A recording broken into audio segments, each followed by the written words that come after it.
Em tempos de crise, corremos o risco de perder a nossa identidade e não sabermos mais o propósito de nossas vidas.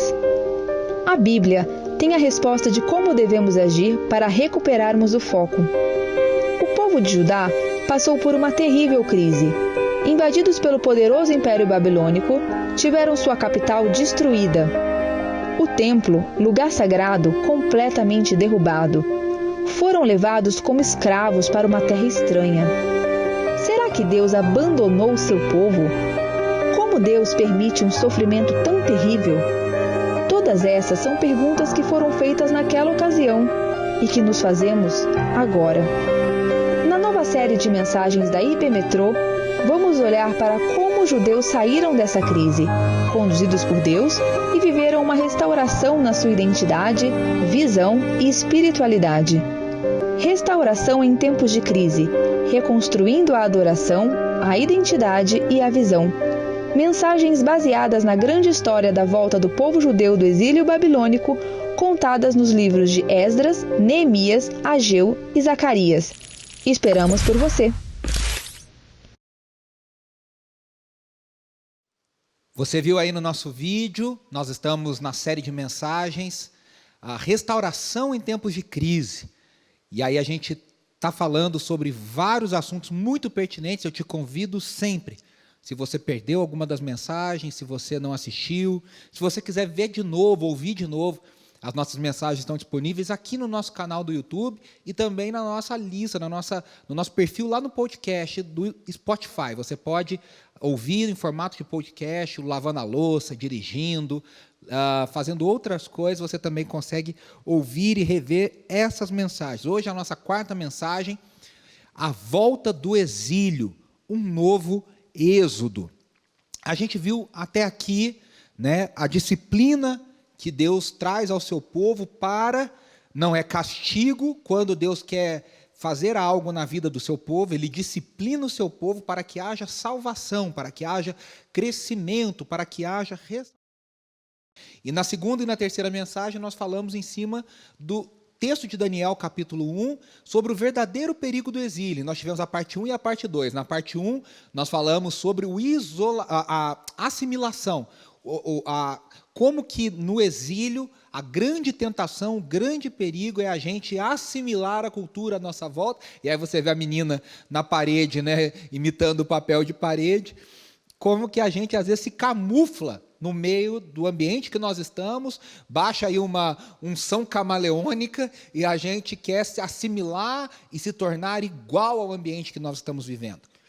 E o segundo perigo do exílio é o isolamento, ou seja, a gente quer se manter numa bolha de proteção e a gente não influencia. Então, a gente até aqui nessa série caminhamos nessas 3 mensagens e hoje nós vamos falar sobre a volta do exílio. Lembrando, como você ouviu no vídeo aí, a gente vai falar hoje no livro de Esdras. Esdras, que foi um homem que promoveu o retorno do povo à lei de Deus. Ele ensinou a lei de Deus. Esdras foi um líder muito importante nesse sentido, de ajudar as pessoas, principalmente no primeiro momento a Zorobabel, a gente vai falar daqui a pouco, você vai entender.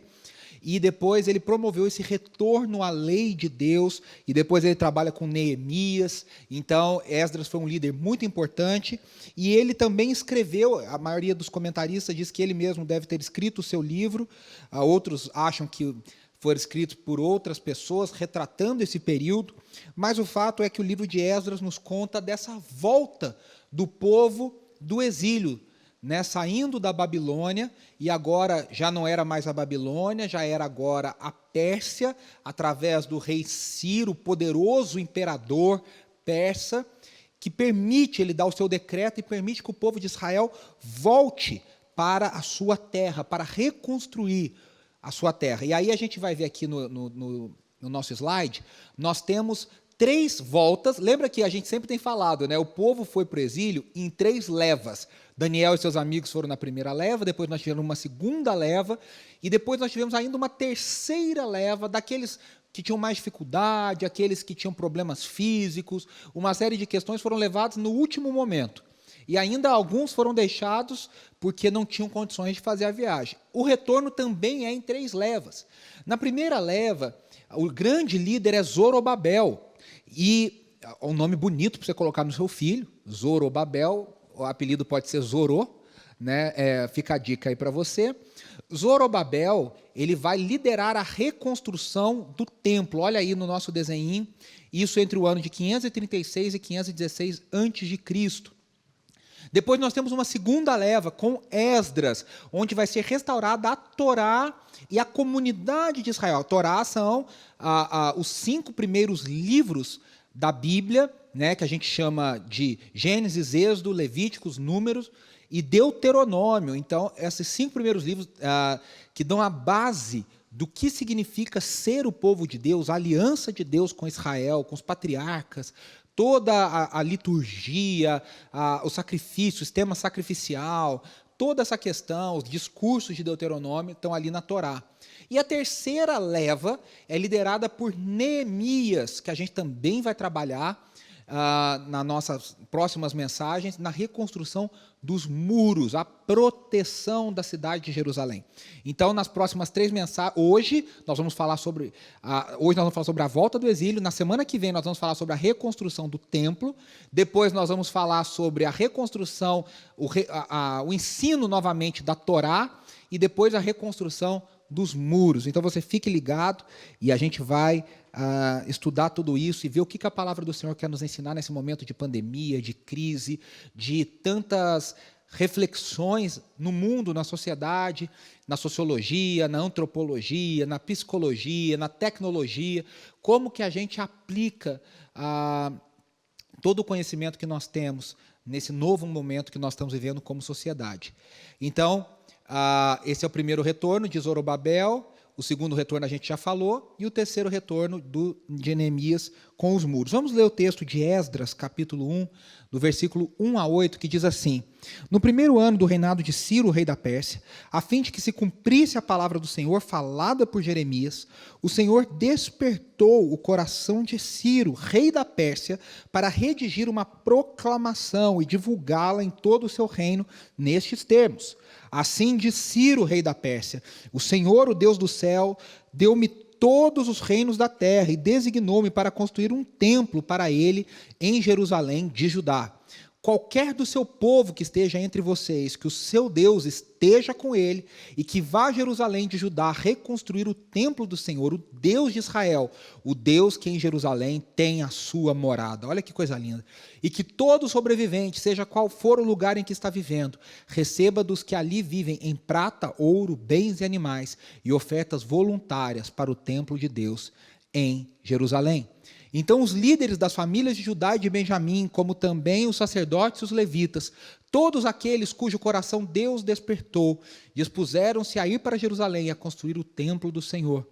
Todos os seus vizinhos os ajudaram, trazendo-lhes utensílios de prata e ouro, bens e animais, presentes valiosos, além de todas as ofertas voluntárias que fizeram. Além disso, o rei Ciro mandou tirar, olha só, os utensílios pertencentes ao templo do Senhor, os quais Nabucodonosor tinha levado de Jerusalém e colocado no templo do seu Deus. Ciro, rei da Pérsia, ordenou que fossem tirados pelo tesoureiro Mitredate, que os enumerou e os entregou a Sesbazar, governador de Judá. A gente vai retomar aqui, veja onde eu grifei de vermelho. No primeiro ano do reinado de Ciro, rei da Pérsia, a fim de que se cumprisse a palavra do Senhor. Olha o outro grifado em vermelho aí. O Senhor despertou o coração de Ciro. E lá embaixo, todos aqueles cujo coração Deus despertou. A primeira coisa que a gente vê nesses textos é a soberania de Deus.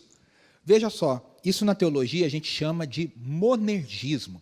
O que é monergismo? Monergismo é a ação de Deus, a ação soberana de Deus sobre a sua criação. Então aqui nós vemos que o texto ele reflete muito claramente esse aspecto monergista, ou seja, Deus é o Senhor que está no controle da história. Lembre-se que nós estamos falando dos reis mais poderosos da época. Hoje a gente falaria de uma Angela Merkel, hoje a gente falaria de um Donald Trump, hoje a gente falaria desses líderes, talvez o Putin na Rússia. São os líderes mais poderosos do mundo. E esses reis eram imperadores poderosíssimos. E a gente vê que quem dominava esses reis, quem controlava a história e quem controla a história é Deus. Os reis da terra estão rendidos, ainda que não saibam. Ciro não era um servo do Senhor. A gente lê aqui, parece que ele era um servo do Senhor. A gente sabe que Daniel exerceu uma influência muito positiva sobre Dario e sobre Nabucodonosor. E ele testemunhou, e Nabucodonosor até tem toda aquela história que o Senhor o afasta do trono e trabalha na vida dele, e o pune, e aí ele volta e ele reconhece que o Senhor, Deus de Israel, é o verdadeiro Senhor. A gente sabe que Dario testemunhou na vida de Daniel que o Deus de Israel era o verdadeiro Senhor. Nós vemos várias vezes essa influência positiva na vida dos reis.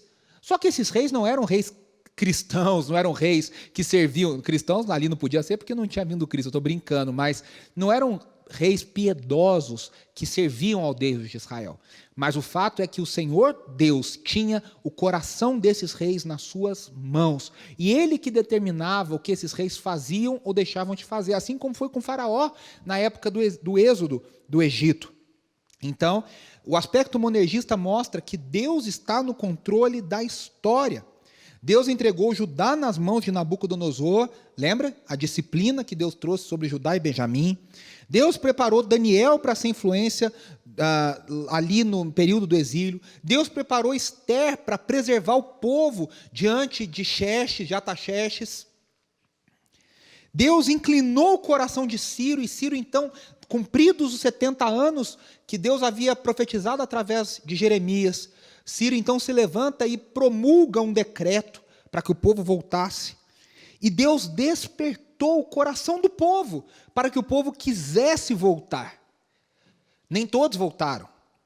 A história é muito clara que vários do reino ficaram, do reino de Israel, de Judá no caso, ficaram no exílio da Babilônia.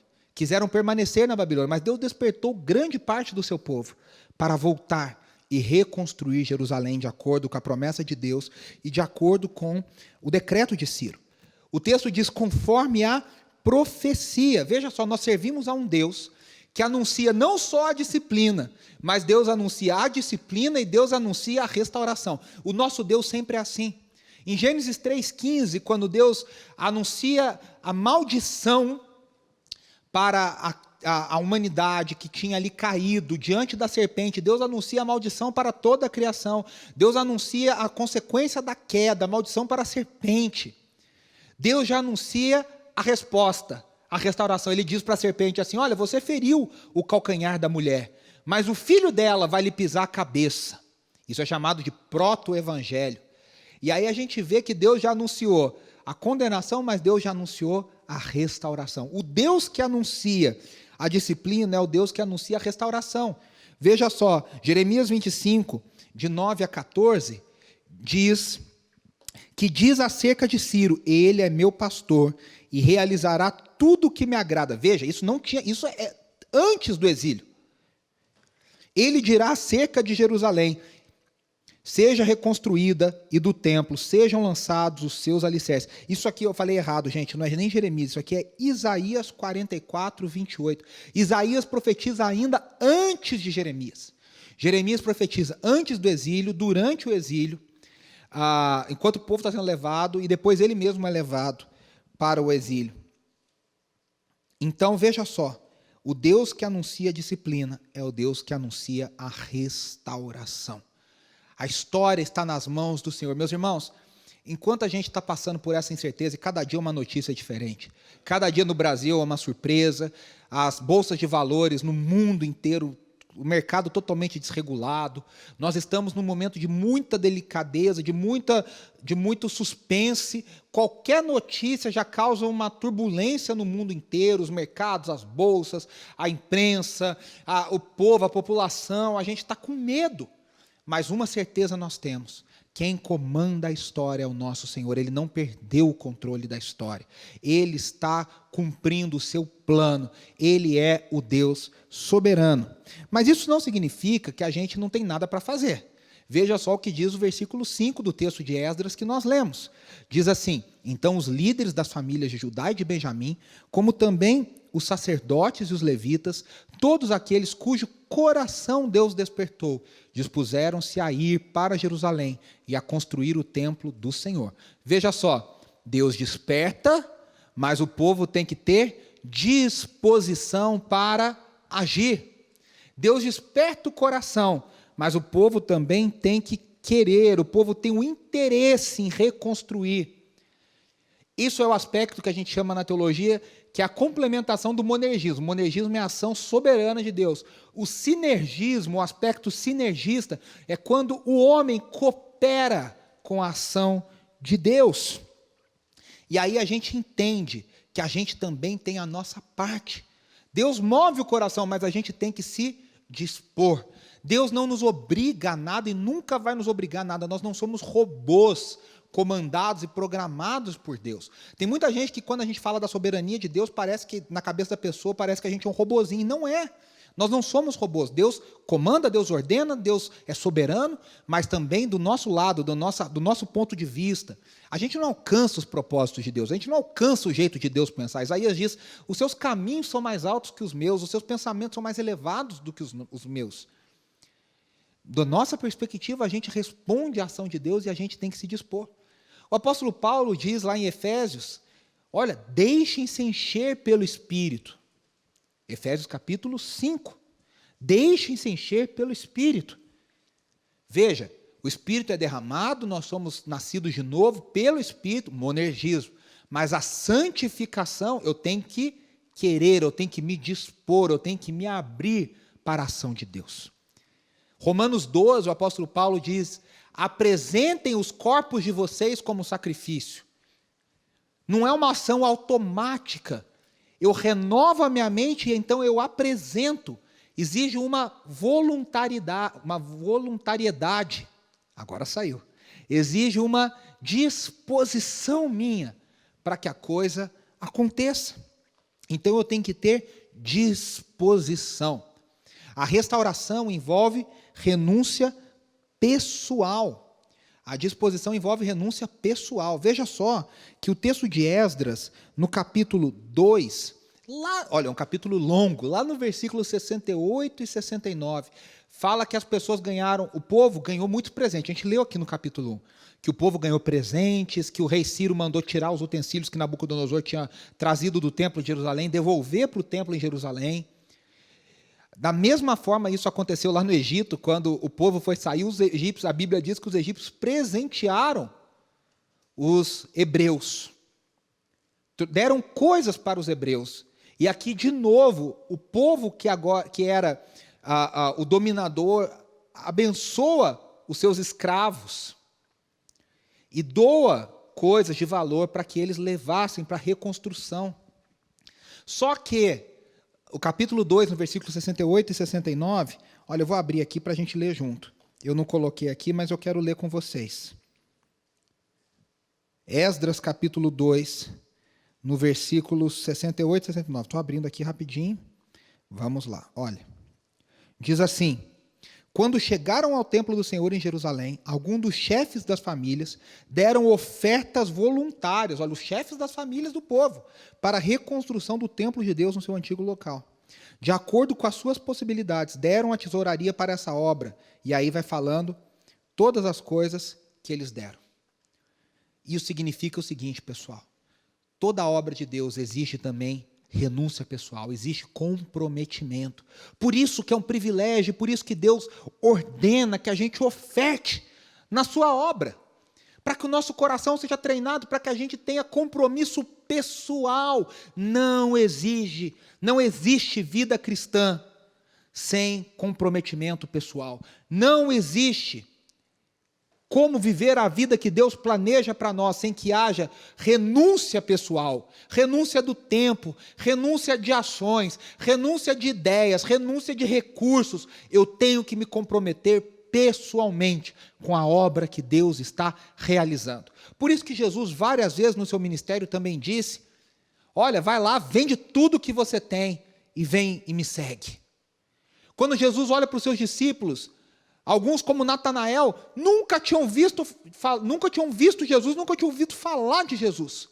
Mas Jesus fala para ele, olha, eu te vi lá debaixo da árvore, Vem e segue-me. E Natanael imediatamente larga tudo e vai atrás de Jesus.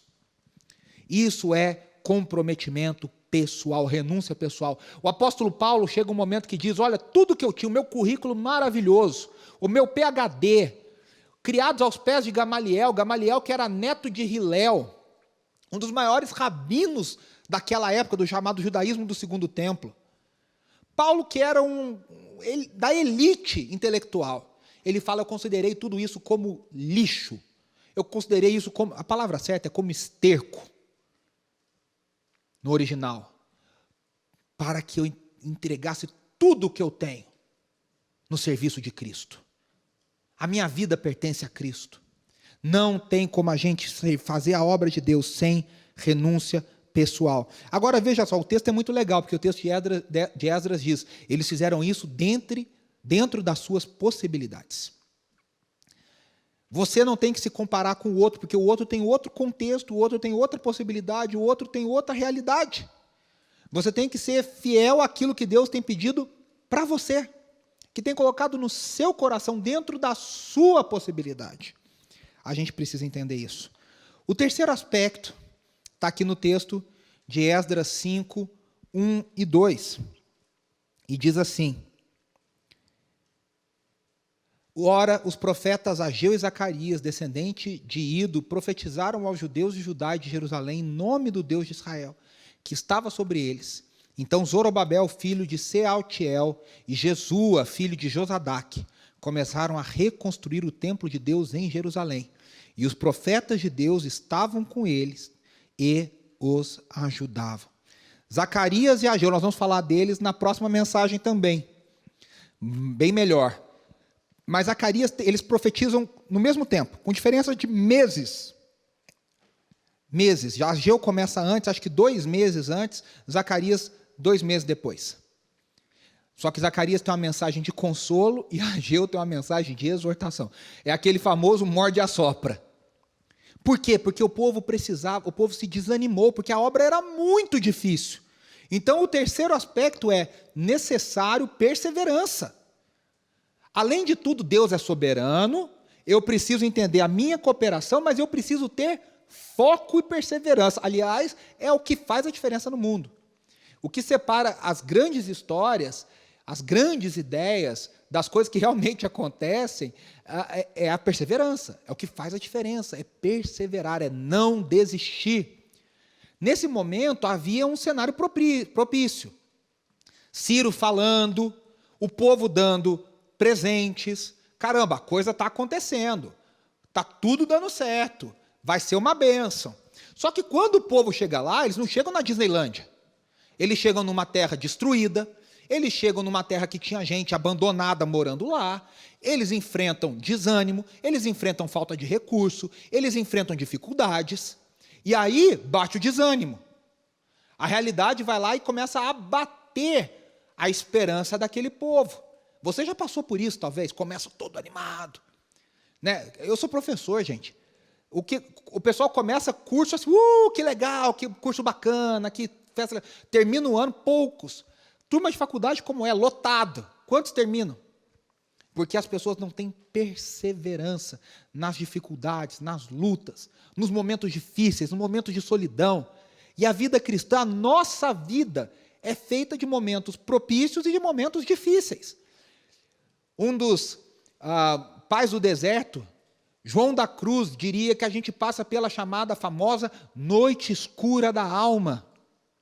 Todos nós temos esses dias difíceis, mas a gente precisa de perseverança para continuar mesmo em meio aos dias difíceis.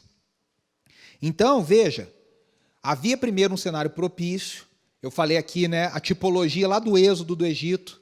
Por isso que a gente tem falado que o exílio, a volta do exílio é um novo êxodo, é uma nova libertação, é um novo agir de Deus.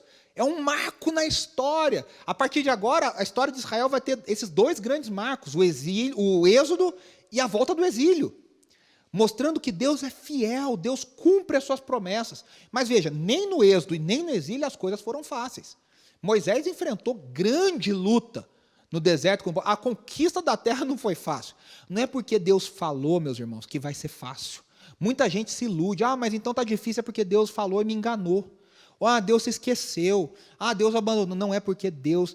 tem uma canção que a gente aprendeu lá no CTMDT, no seminário que eu estudei, trabalhei, a Andressa estudou lá, a Rebeca estudou lá, que dizia assim, a gente cantou isso lá em 2006, diz assim: meu Deus não disse que a cruz seria leve.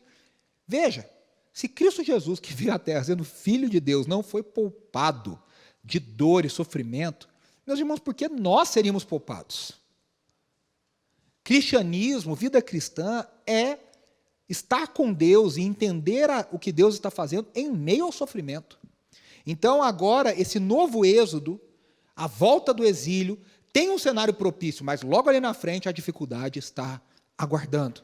Veja, eles ganharam presentes lá no Egito. Quando eles deram de cara, estavam com o Mar Vermelho à sua frente. Deus abre o mar, maravilha, passa o povo. Mas logo depois o povo começa a reclamar, porque falta comida, falta água, falta isso, falta aquilo. E no exílio é a mesma coisa, a volta do exílio. Eles ganham presentes para o templo, mas logo eles chegam e desistem de reconstruir o templo. A gente vai falar isso na próxima mensagem, na semana que vem. Então eu preciso entender que a gente muitas vezes perde a disposição e a gente deve manter a disposição, mesmo num cenário não favorável. E aí Deus levanta 2 profetas, Zacarias e Ageu, com 2 focos diferentes, 2 mensagens diferentes, mas que no fundo são, na verdade, 2 lados da mesma mensagem. Permaneçam, continuem, perseverem, reconstruam o templo. Deus nos exorta e Deus nos consola para que a gente continue. Então tem dia que Deus vai te assoprar, vai falar: vem cá, deixa eu te abraçar, senta aqui no meu colo. E tem dia que Deus vai te dar uma dura, uma palavra mais dura, um confronto para que você se chacoalhe, saia da sua zona de conforto, saia da sua tristeza, que faz a gente ficar parado. E Deus nos exorta a continuarmos.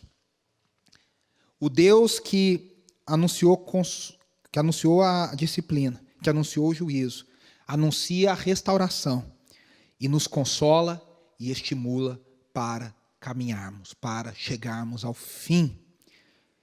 Então, caminhando para o final dessa mensagem, nós temos aqui algumas aplicações. 2 aplicações principais. A primeira, a busca do equilíbrio. Ou seja, a gente confia que Deus é soberano, mas isso não nos torna folgados. Então Deus está fazendo, está tudo aí na mão de Deus. Vai lá, Deus, faz tudo aí, está tudo na tua mão. Não. Deus é o Senhor da história, mas eu tenho que orar, eu tenho que estudar, eu tenho que me envolver, eu tenho que ter disposição. E do outro lado, esse equilíbrio também me ajuda a saber o seguinte: não está tudo na minha mão, eu também tenho a ação de Deus. Senão eu me torno muito autoconfiante, eu me confio na minha própria força. Eu confio na minha capacidade. Não. Eu coloco a minha capacidade a serviço da força de Deus, eu coloco o meu talento a serviço do reino. Entendendo que Deus é o Senhor, mas eu estou aqui cooperando. E a segunda aplicação, é necessário perseverança. E hoje eu quero terminar com essa palavra para você. Eu não sei como você está, mas nós precisamos, meus irmãos, perseverar. Deus está conosco. Deus é o Senhor da história. A gente já sabe o final, mas a gente tem que chegar lá. Tem uma coisa que é a marca. Calvino chama isso de perseverança dos santos. Aqueles que são comprados e remidos pelo sangue de Jesus, eles perseveram. E eles são honrados por Deus. Apocalipse nos conta isso, diante do Cordeiro de Deus. A Bíblia diz que os remidos são honrados, porque eles perseveraram em meio à tribulação. Então nós estamos vivendo tempos muito difíceis. Não é novidade na história, viu, gente? Também não vamos achar que é a primeira vez na história. Há 100 anos atrás o mundo passou por uma pandemia. Na Idade Média, então, nós temos várias vezes que o mundo sofreu colapso, dificuldades. E talvez tempos mais difíceis nos aguardem pela frente. A gente não sabe. Mas o fato é que Deus está conosco. E Ele nos exorta. E Ele nos consola. Ele nos empurra para frente para que a gente cumpra a sua missão. Então esse é o nosso desejo, essa é a nossa oração. Que nessa tarde você seja abençoado, que você seja consolado, que você seja exortado a sair da sua zona de conforto, a cooperar. Deus, como eu posso cooperar pelo que o Senhor está fazendo? No mundo, no Brasil, em São Paulo, na cidade que eu vivo. Como que eu posso cooperar? Como eu posso não ser um crente folgado? Como eu não posso ser o crente do sofá que só fica comendo pipoca e assistindo e recebendo? Não, eu quero cooperar naquilo que o Senhor está fazendo. Eu quero cumprir a tua vontade na minha vida. Que Deus te abençoe, que Deus nos abençoe, para que a gente realmente faça a diferença para o reino de Deus. Em nome de Jesus.